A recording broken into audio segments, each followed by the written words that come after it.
Ya. Ya, selamat pagi sahabat PMI. Pada podcast pagi hari ini kita ditemani oleh narasumber kita yang selalu tersenyum. Kita kenalkan, monggo Bapak. Dengan Bapak siapa ya Pak ya? Ya, selamat pagi untuk semua sahabat PMI. Saya Sumartono Hadinoto, Sekretaris Pengurus PMI Kota Surakarta sekaligus CEO PMI Kota Surakarta. Ya, selalu cerah dan ceria, itu kunci utamanya, dia selalu tersenyum. Amin. Ya, Bapak ini Pak, kita mau menanyakan, Bapak kan sibuk ya sebenarnya ya, usahanya banyak, kemudian di kegiatan organisasinya banyak juga. Tapi kenapa sih tertarik dengan PMI Pak?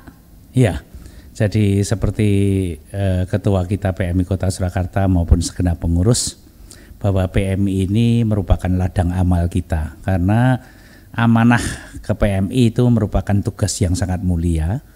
Yang pertama, karena ada dua amanah besar. Pertama adalah menyediakan darah yang sehat, bersih, dan cukup untuk di setiap kota atau kabupaten di mana PMI itu berada.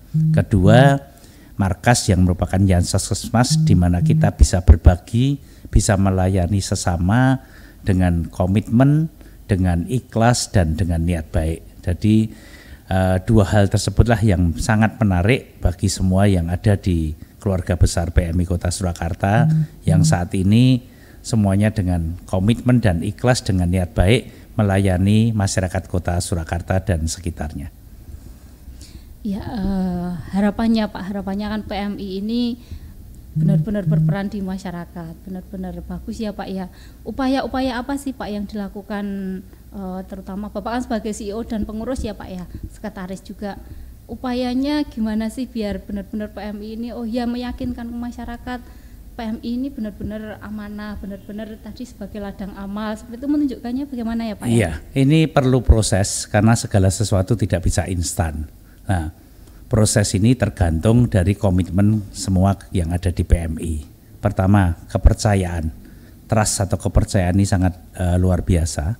Jadi sejak kepengurusan kami yang 3 periode yang lalu, 15 tahun yang lalu, kami melakukan open management di mana keuangan kami betul-betul bisa diketahui segenap keluarga besar PMI, bahkan sampai Pak Satpam pun kalau ingin melihat keuangan PMI bisa melihat bagaimana arus keluar masuk keuangan PMI dan bagaimana pengurusnya apakah menerima sesuatu di PMI, ini yang bisa dipercaya oleh masyarakat Solo dan sekitarnya. Kedua, tadi komitmen dan keikhlasan kita untuk menerima amanah menyediakan darah. Berkat dukungan dan kepercayaan masyarakat, sekarang PMI Kota Surakarta yang merupakan kebutuhan darahnya nomor 3 terbanyak di Indonesia setelah Jakarta dan Surabaya, ternyata selalu tercukupi. Walaupun pada situasi seperti Juni-Juli, Desember, Januari saat para pendonor kita yang sebagian besar lebih dari 60% adalah anak-anak sekolah dan mahasiswa pulang ke rumah atau pulang kampung liburan, kita juga masih tetap bisa terjaga stoknya.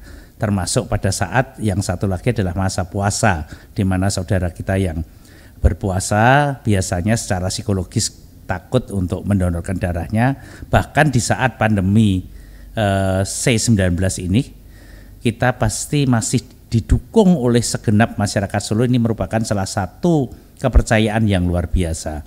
Untuk itu saya selalu berpesan kepada segenap pengurus, staf, karyawan yang tergabung di keluarga besar PMI, bahwa kalau kita mau berbuat sesuatu, berbagi itu tidak harus dalam arti materi, senyuman pun sudah merupakan yang baik untuk dibagikan. Itu harus komitmen, harus ikhlas, dan harus dengan niat baik. Contohnya, kalau kita sudah mau bergabung di PMI Kota Surakarta, amanah yang sangat mulia itu juga harus dengan komitmen dan ikhlas. Bagaimana stok darah selalu tercukupi kebutuhannya, bagaimana stok itu sehat, kemudian bagaimana apa yang kita lakukan terhadap masyarakat ini betul-betul bermanfaat. Jadi apa yang sekarang sudah diberkahkan kepada PMI, baik itu berupa apapun, entah itu saluran berkah dari semua masyarakat Solo, entah itu surplus dari PMI sendiri, ya kita harus kembalikan kepada masyarakat, dikembalikan dengan benar, dikembalikan pada orang-orang yang betul atau saudara kita yang membutuhkan. Walaupun mungkin di luar sana masih ada yang kurang pas, tapi yang penting niat kita adalah niat baik. Itu saja yang saya berharap agar ke depan PMI Kota Surakarta semakin menjadi salah satu PMI yang sangat menjalankan amanah dengan baik dan sangat diberkahi, barokah, dan juga menjadi ladang amal dan menjadi panutan bagi semuanya. Amin. Ini Bapak tadi terkait dengan donor darah ya Pak ya. Ini ada beberapa di medsos atau di grup-grup WA seringkali gini Pak. Jadi ada teman yang membutuhkan darah, itu kok katanya masih kesulitan lagi. Itu sampai berkepanjangan dalam arti dari grup ini ke grup ini juga, terus berantai gitu. Infonya stoknya kosong, tidak ada darah. Apa benar sih Pak seperti itu, gimana ya, Pak ya? Jadi ini menjadi PR kita bersama PMI Kota Surakarta, bahwa beberapa hal pada waktu 15 tahun yang lalu saya bergabung di PMI.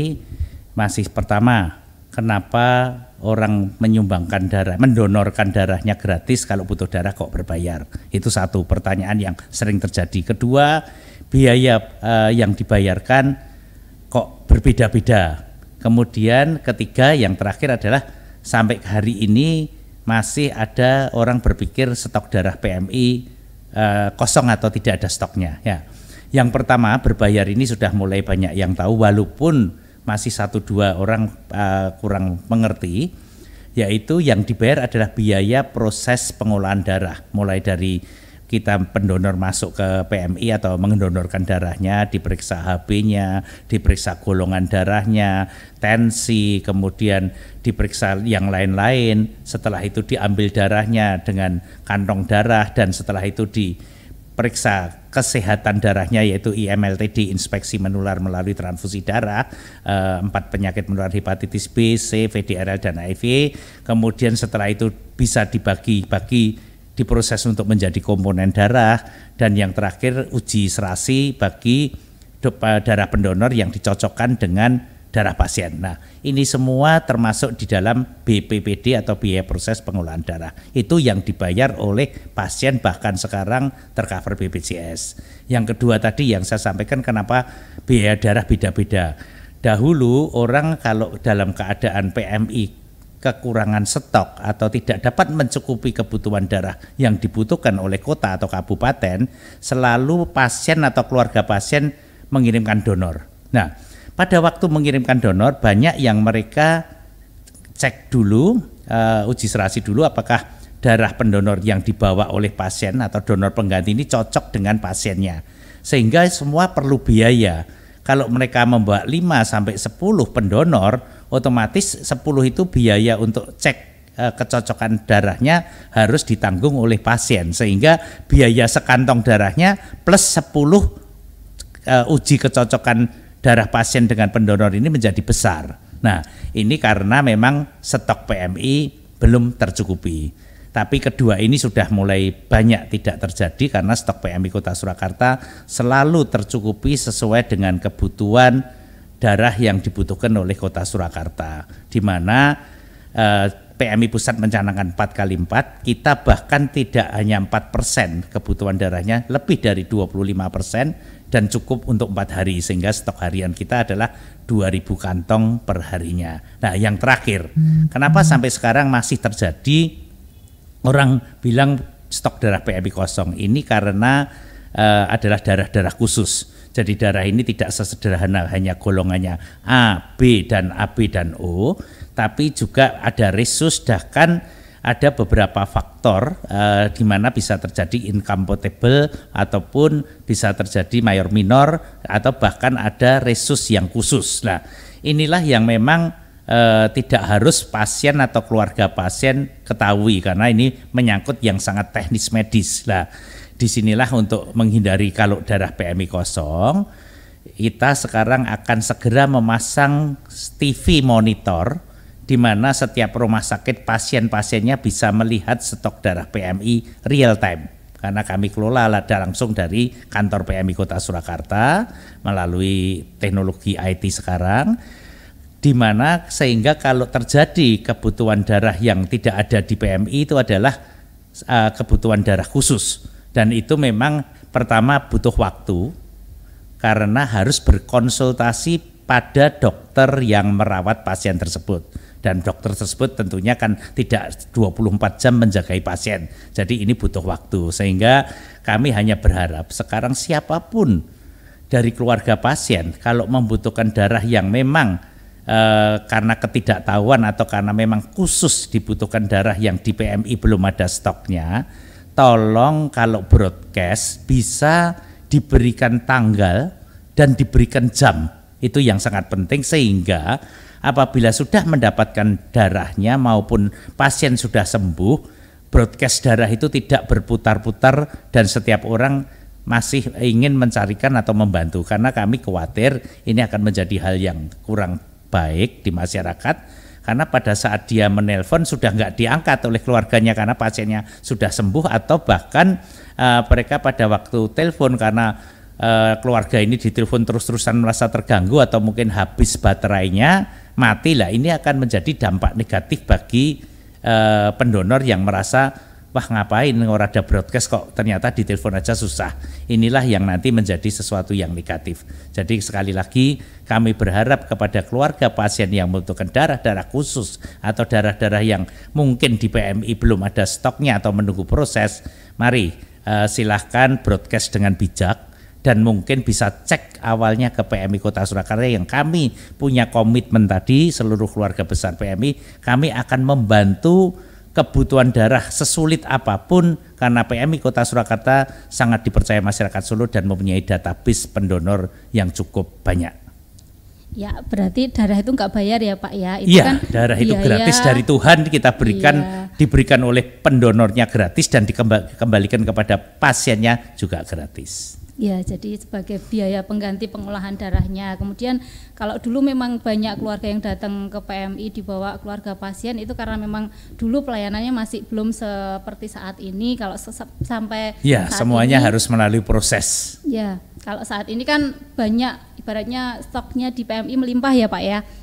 Jadi ya nggak melimpah, karena kita kan harus darah ini ada usianya, ada masa usianya. Kalau terlalu banyak tidak terpakai kan juga terbuang, kasihan pendonornya juga biayanya. Dan komitmen PMI dalam menyediakan kebutuhan darah selalu siap selalu ya Pak ya. Misalnya ada kebutuhan yang sulit pun tetap diupayakan. Dan kita standby 24 jam selama 365 hari. Iya. Itu terkait dengan donor darah. Kemudian ini Pak, terkait dengan kayak di PMI yang lainnya itu ada bulan dana Pak.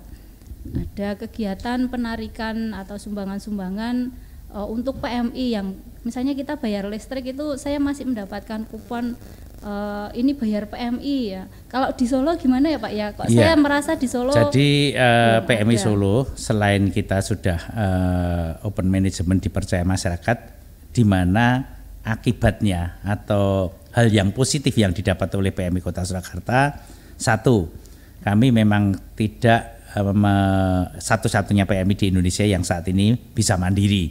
Dalam arti kami tidak memakai uang APBD Kota Surakarta. Bukannya kami sombong, tapi karena dengan dikelola secara profesional, dikelola dengan niat baik, komitmen dan ikhlas, ternyata unit transfusi darah PMI Kota Surakarta tidak perlu subsidi, bahkan bisa surplus, walaupun surplusnya tergantung dengan situasi dan kondisi setiap saat. Kedua, kenapa kami tidak menggunakan bulan dana? Karena di markas yang menjalankan pelayanan sosial kemasyarakatan, kami banyak kegiatan-kegiatan yang bisa dilakukan dengan subsidi silang.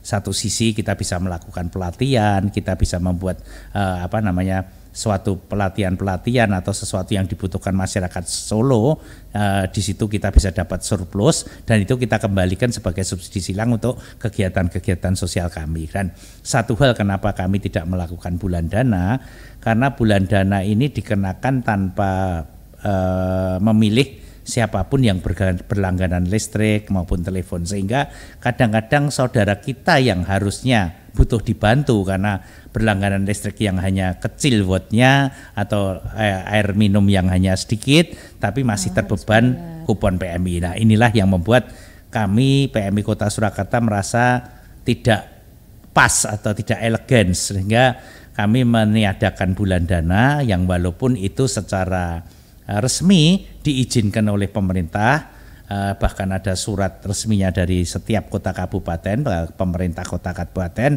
untuk menyelenggarakan bulan dana yang mana memang semua dikembalikan kepada masyarakat.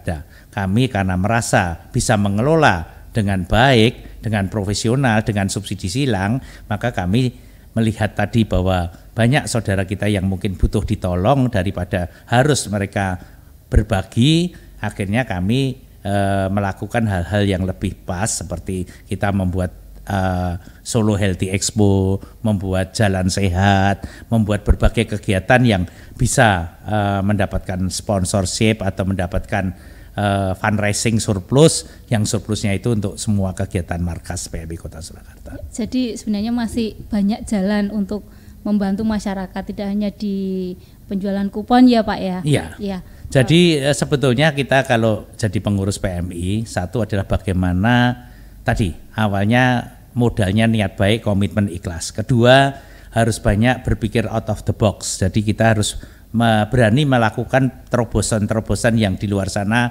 belum dilakukan. Kemudian ketiga, mengajak segenap staf, karyawan dan keluarga besar PMI untuk bisa menjadi sebuah tim yang kuat, menjadi tim yang solid dan menjadi tim yang siap untuk mengerjakan ladang amal PMI Kota Surakarta. Ya, benar-benar luar biasa pengurus PMI Kota Surakarta. Ya, waktunya kok nggak terasa ya Pak ya, kita sudah lama sekali ini. Ya, pesan terakhir Bapak untuk masyarakat Kota Surakarta terkait dengan keberadaan PMI Solo ini Pak. Ya. Mungkin ada sesuatu yang disampaikan. Pertama tentunya hanya bisa berterima kasih kepada segenap masyarakat Kota Surakarta yang selama ini mempercayai PMI Kota Surakarta. Dan kedua, bersyukur kepada Tuhan karena semua yang bisa terjadi adalah kehendaknya, bukan kehendak kita. Ketiga, kami terus tetap mohon dukungan dalam arti selain dukungan yang sudah berjalan, juga sering memberikan masukan. Jadi sebetulnya di dalam kehidupan ini kan tidak ada yang sempurna. Sehebat apapun pasti ada kekurangannya. Jadi kami betul-betul berharap masukan dari segenap masyarakat Kota Surakarta. Apabila di dalam pelayanan kami masih ada yang kurang pas atau masih bisa ditingkatkan dari sekarang yang sudah kami lakukan, ini yang bisa melihat adalah orang di luar PMI. Jadi masyarakat yang bisa melihat kekurangan-kekurangan PMI Kota Surakarta. Untuk itulah sekali lagi mohon dukungan yang selama ini sudah dilakukan kepada PMI Kota Surakarta, dan juga masukan-masukan yang itu bisa membuat PMI semakin melayani dengan hati, melayani dengan pas, melayani dengan maksimal, dan juga menjadi miliknya masyarakat Kota Surakarta. Ya, sahabat PMI, itulah salah satu statementnya dari pengurus PMI Kota Surakarta yang CEO-nya juga otomatis di PMI Kota Surakarta komitmennya sepenuhnya seperti itu ya Pak ya, melayani dengan hati, komitmennya begitu wow. Dan kita tunggu sahabat-sahabat PMI masukannya, karena kan memang kita sendiri tidak bisa melihat ibaratnya gitok ya Pak ya, orang Jawa bilang kita nggak bisa lihat gitok kita sendiri. Maka dari itu PMI sangat membutuhkan masukan-masukan, karena tadi seperti yang Bapak bilang, sehebat apapun tetap masih ada kekurangannya, dan itu kita membutuhkan masukan dari sahabat-sahabat PMI. Silahkan untuk masukannya PMI untuk kedepannya yang lebih baik. Gitu Bapak, waktunya sudah habis. Terima kasih atas rawuhnya pada pagi hari ini. Tetap semangat, sehat selalu, semoga PMI semakin jaya, semakin berperan untuk masyarakat. Amin. Sampai jumpa.